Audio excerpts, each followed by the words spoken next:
తిరుమల శ్రీవారిని వడ్డీ కాసులవాడు అని పిలవడానికి ప్రధాన కారణం శ్రీనివాసుడి కళ్యాణానికి సంబంధించిన ఒక పురాణ గాథ ఉంది.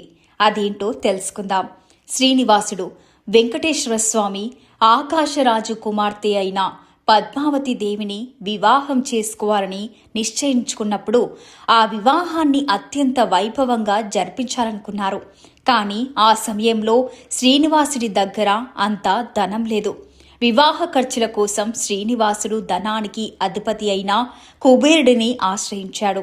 కుబేరుడు భారీ మొత్తంలో ధనాన్ని అప్పుగా ఇవ్వడానికి అంగీకరించాడు.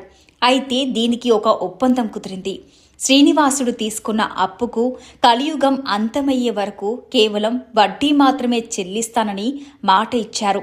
అసలు మొత్తాన్ని కలియుగ ఘాతంలో చెల్లిస్తానని ఒప్పందం రాసిచ్చారు. సాక్షులుగా బ్రహ్మ, శివుడు దీనికి ఉంటారు. వడ్డీ కాసులవాడు అనే పేరు స్వామివారు కుబేరుడికి ఇచ్చిన మాట ప్రకారం ఇప్పటికీ ఆ అప్పుకు వడ్డీని చెల్లిస్తూనే ఉంటారని భక్తుల నమ్మకం.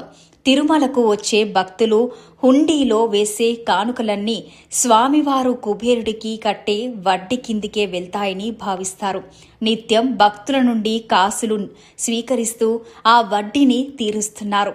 కాబట్టి ఆయనను ఆప్యాయంగా వడ్డీ కాసులవాడు అని పిలుస్తారు.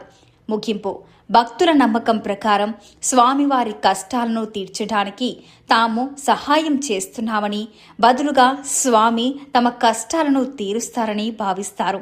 అందుకే వడ్డీ కాసులవాడ వెంకటరమణ అని భక్తితో కొలుస్తారు.